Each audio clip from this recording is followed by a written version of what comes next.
When you think about getting a medical diagnosis today, there's this natural expectation of precision. Like, if you fracture a bone, the x-ray shows a jagged white line, the doctor points right to it, and boom, the problem is completely isolated. Right. We instinctively want disease to be that static, just easily categorized. Yeah, exactly. But when you look at the broader landscape of modern medicine, especially oncology, there are these statistics that just completely shatter that illusion of a simple, linear problem. Oh, absolutely. I mean, despite all our advancements in imaging and, targeted therapeutics, between 2014 and 2021, the incidence of prostate cancer actually reversed its decline. Which is a staggering data point when you really think about it. It is. It's been climbing by about 3.0% each year. It remains the absolute most frequently diagnosed non-cutaneous cancer in men, and the mortality rates have just stubbornly refused to drop over the last decade.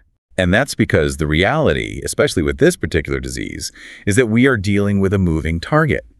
The traditional, one-size-fits-all approach to oncology just cannot keep pace with a cancer that actively rewrites its own biology to survive. And that biological shape-shifting is exactly the core focus of our deep dive today. We are exploring a really comprehensive 2026 research paper published in NPJ Precision Oncology. Yeah, titled Genomic Landscape and Precision Therapy in Prostate Cancer. Right. And our goal for you today is to bypass the heavy jargon and really unpack how the absolute cutting edge of personalized, biomarker-driven medicine is trying to corner a disease that's just notorious for being evasive. It's a fascinating shift in how we view treatment. It really is. So, okay, let's unpack this. If we are moving away from the old standard of care, we really have to understand why the old standard fails in the first place, right? And it seems to start with the fundamental architecture of the tumor itself. Yeah, the overarching challenge here is something called genomic heterogeneity. Which sounds like a mouthful. It is, yeah. But basically, when you hear prostate cancer, it sounds like one single biological entity. But in truth, even within a single patient, the tumor is this chaotic, constantly evolving ecosystem. It's driven by a really complex mix of genetic alterations. So it's not just one broken gear, it's a whole bunch of them. Exactly. The actual hardware of the cancer cell is continually being rewired, which is why a drug that works on day 1 might be, completely ineffective by day 300. Wow. Okay, so if the hardware is being rewired, I imagine we aren't just talking about a minor glitch in the cellular code. There must be massive structural changes happening to the DNA to drive that kind of chaos. Oh, massive. One of the most prevalent structural changes happens pretty early on, and it's a phenomenon known as a gene fusion. Okay, a gene fusion. Yeah, and in about 50% of prostate cancer cases, we observe this.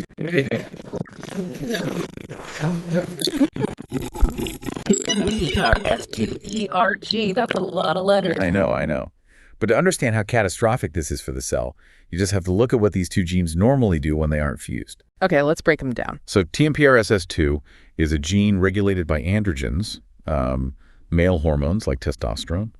Its promoter region acts like a switch that flips on whenever testosterone is present, which is a completely normal, everyday occurrence in the body. Right, the body's constantly doing that. Exactly. And ERG, conversely, is a transcription factor, meaning its primary job is to drive cell growth and proliferation. Wait, so if those two genes break apart and then physically fuse together, you are essentially taking the activation switch for a routine, hormone-driven process and wiring it directly into the engine for cellular replication. That is exactly what happens. It's like taking the instruction manual for an automated sprinkler system and accidentally stapling it to the manual for a flamethrower. Like, the wires get crossed, and every time the body sends testosterone to do standard maintenance, it just inadvertently triggers explosive cancer cell growth. That analogy holds up perfectly under a microscope, honestly, because, testosterone is naturally and continuously circulating. The body unknowingly creates this positive feedback loop. Oh, wow. So it's fueling its own destruction. Yeah, the more the body functions normally, the more it drives the tumor's aggressiveness and metastasis. But fusions are really only one part of the structural problem. We also see critical point mutations, particularly in a gene known as SPOP.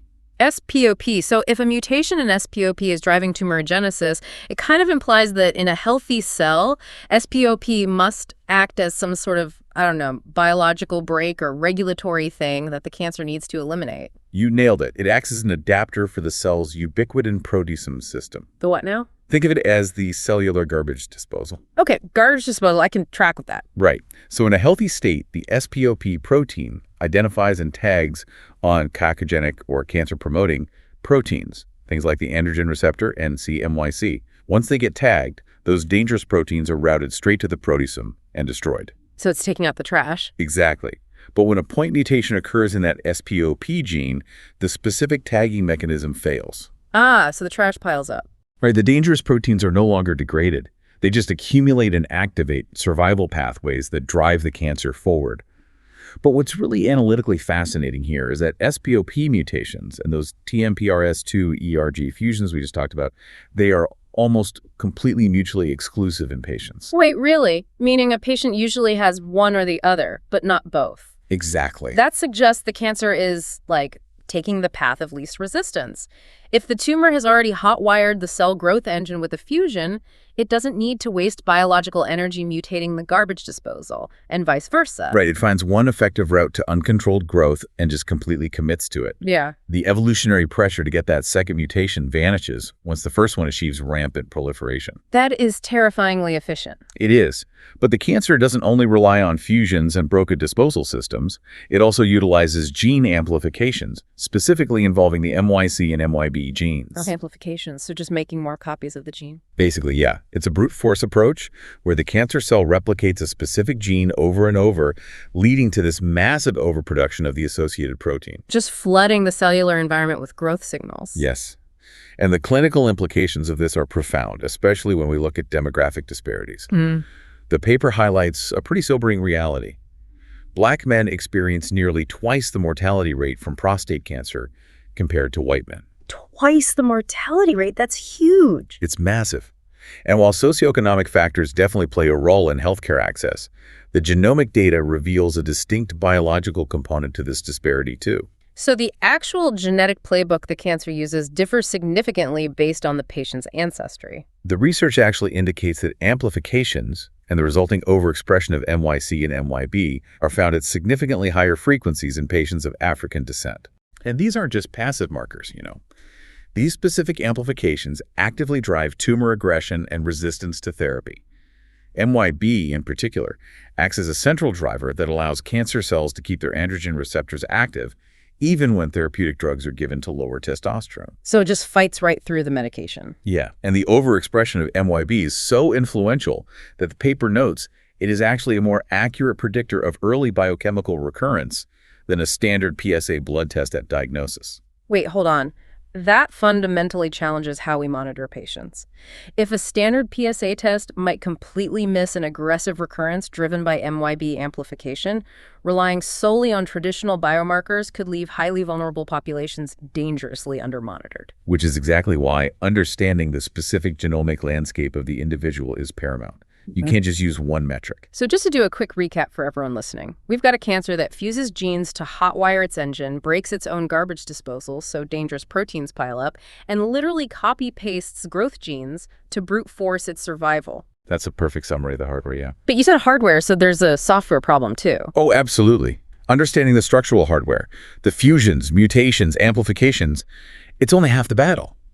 Because even when we design therapies to target these specific hardware flaws, the cancer has a secondary survival mechanism. It literally alters its software. Okay, here's where it gets really interesting. This brings us to how the tumor responds to the standard of care.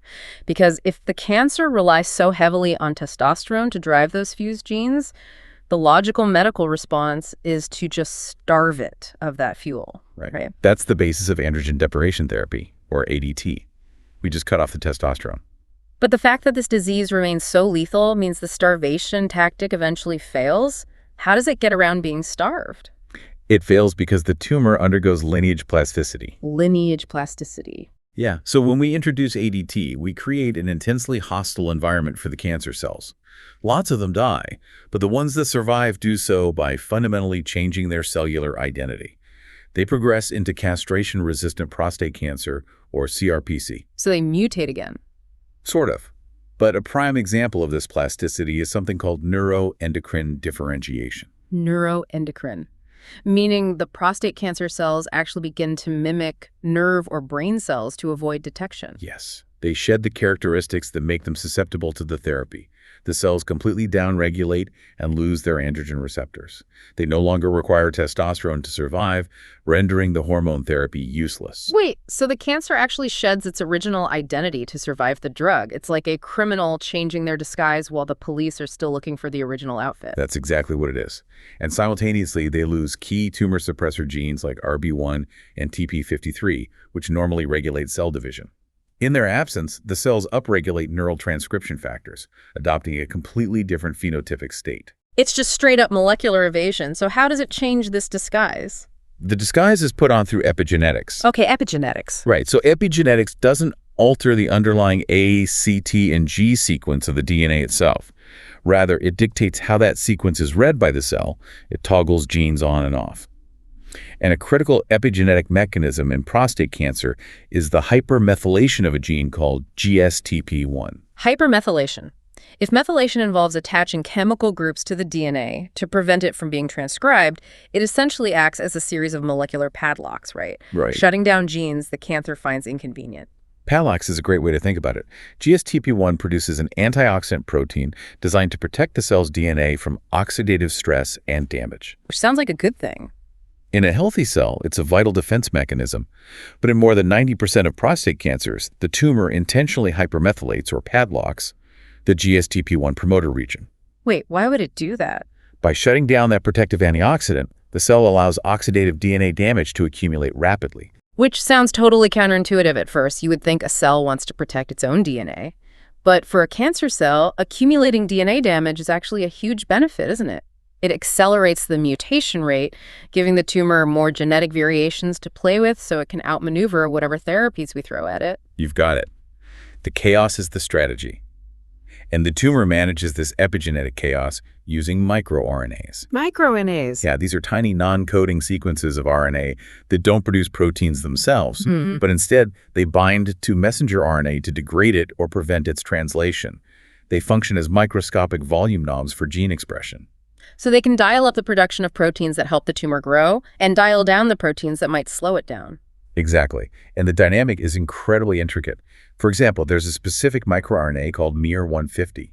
Interestingly, when testosterone levels in the body are high, the body induces miR-150, which in turn suppresses that dangerous MYB gene we discussed earlier. Oh, so the body tries to fight back. Right. It's a biphasic response where the body attempts to maintain equilibrium. But as the cancer progresses, it just hijacks this microRNA network.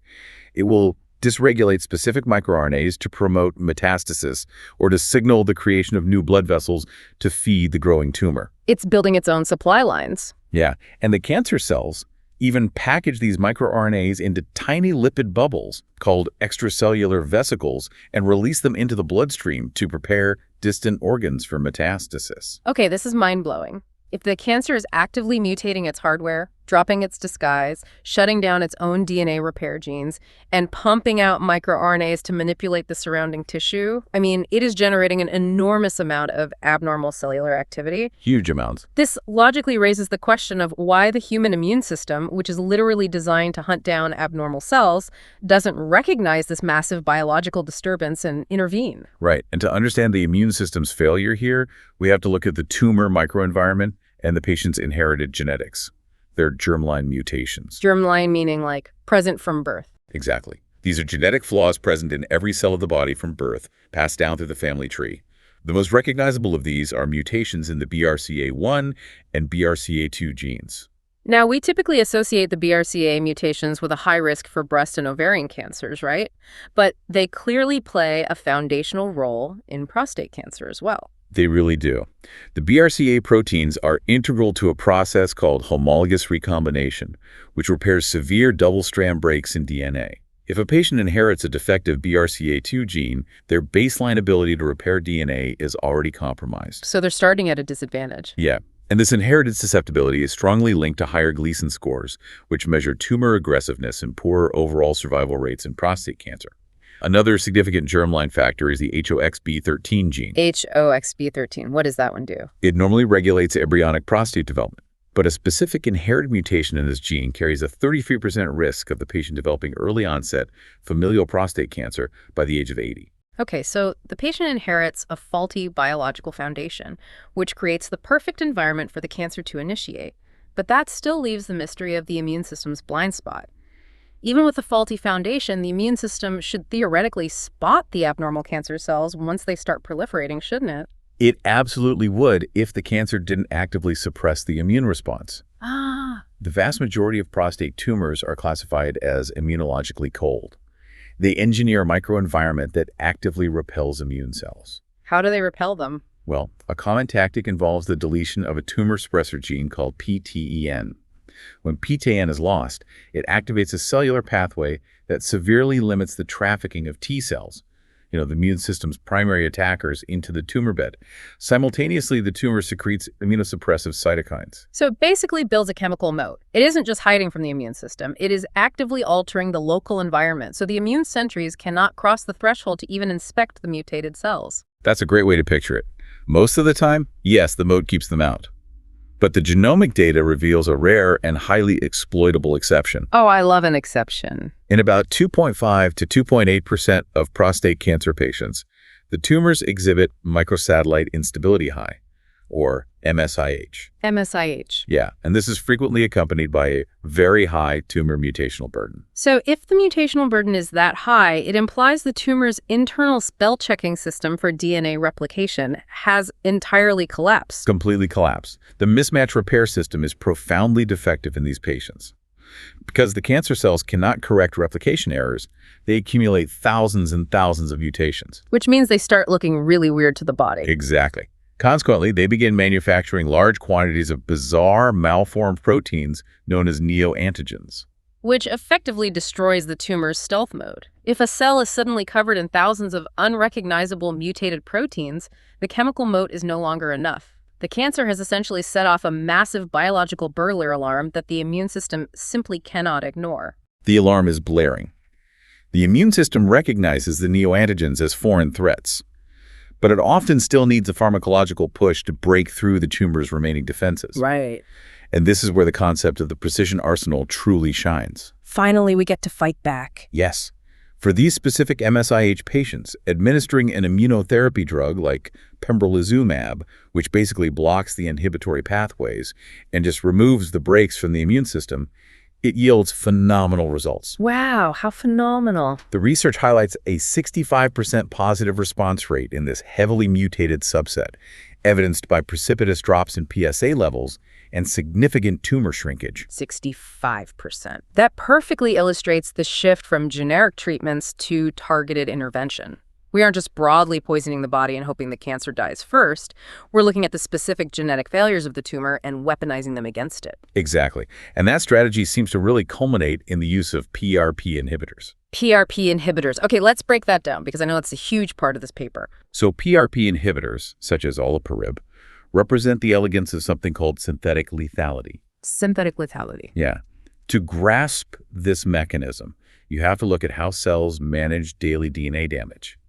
There are two primary repair pathways. Pathway A utilizes the BRCA proteins we talked about to fix severe double-strand breaks. Right. Pathway B relies on the PRP enzyme to fix single-strand breaks. In a healthy cell, both pathways are fully operational. But if we look back at the patients who inherited a BRCA mutation, their tumor cells have already lost pathway A. They're surviving entirely on the backup generator, pathway B, handled by the PRP enzyme. And that reliance is their absolute fatal flaw. When we administer a PRP inhibitor, we intentionally disable pathway B. Oh, wow. For the healthy cells in the patient's body, this is manageable. They still possess a functional BRCA pathway to fall back on. But tumor cells, having already lost BRCA, are left with zero repair mechanisms. So they just fall apart. Exactly. The accumulated single-strand breaks quickly degrade into double-strand breaks, leading to catastrophic genomic instability and cell death. We are literally leveraging the tumor's own mutated foundation to destroy it. It's a highly calculated game of molecular chess. You find the single load-bearing pillar the cancer has left, and you just remove it. It's beautiful science, really. It is. And the paper also explores ways to deliver therapies directly to the cancer without even relying on the tumor's internal DNA repair flaws, specifically using radioligand therapy. Yeah, radioligand therapy, like the drug 177 Lu-PSMA 617, it merges diagnostics with localized destruction. How does that work? Well, prostate-specific membrane antigen, or PSMA, is a protein heavily overexpressed on the surface of most prostate cancer cells. We take a radioactive isotope, lutetium-177, and chemically bind it to a ligand, which is a molecule meticulously engineered to seek out and attach only to PSMA. So the PSMA acts as a biological homing beacon for the radiation? Exactly. The compound circulates through the bloodstream, ignores healthy tissue, and binds directly to the PSMA on the tumor cells. Once attached, the lutetium-177 emits beta radiation. And beta radiation is super localized, right? Very. Because beta particles have a very short path length, the radiation destroys the cancer cell and the immediate surrounding microenvironment while completely sparing the adjacent healthy organs. So it's localized radiotherapy delivered at the cellular level. That is wild. And this homing beacon strategy is also being utilized for chemotherapy too, right? Through antibody-drug conjugates or ADCs? Yes, ADCs are a highly sophisticated three-component delivery system. First, you have a monoclonal antibody designed to seek out a specific surface target on the cancer, like PSMA or another protein called B7H3. Okay, that's part one. Attached to this antibody is a specialized chemical linker, and attached to the linker is a highly potent cytotoxic payload to the chemotherapy itself. The genius of that design is that the chemotherapy remains inert while it travels through the bloodstream. The antibody acts as a targeted delivery vehicle, docking right with the cancer cell. But wait, how does the payload actually detach and kill the cell once it gets there? This is the cool part. Once the antibody binds to the surface receptor, the cancer cell naturally engulfs the entire complex, just pulling it inside. It swallows the bomb. Literally.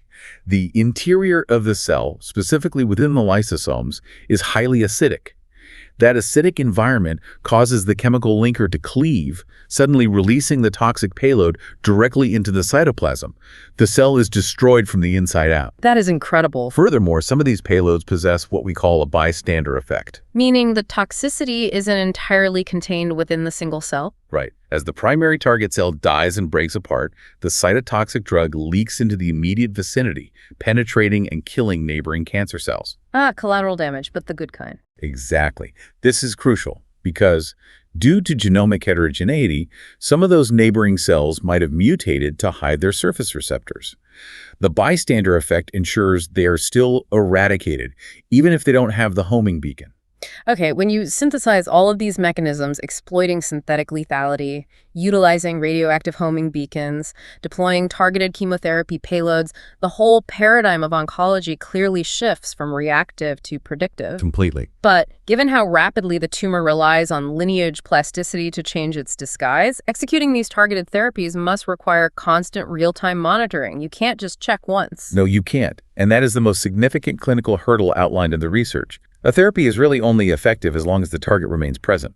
If a tumor sheds its PSMA receptors, the radioligand therapy will just fail. Right. So to monitor this continuous evolution, the field is rapidly adopting liquid biopsies. As opposed to traditional biopsies. Right, because traditional tissue biopsies are invasive, and they only provide a static snapshot of a single tumor site at one specific moment in time. Whereas a liquid biopsy involves a standard blood draw to look for circulating tumor DNA, or ctDNA. Because as the cancer cells undergo rapid turnover and die, they shed fragments of their mutated DNA into the patient's bloodstream. Exactly.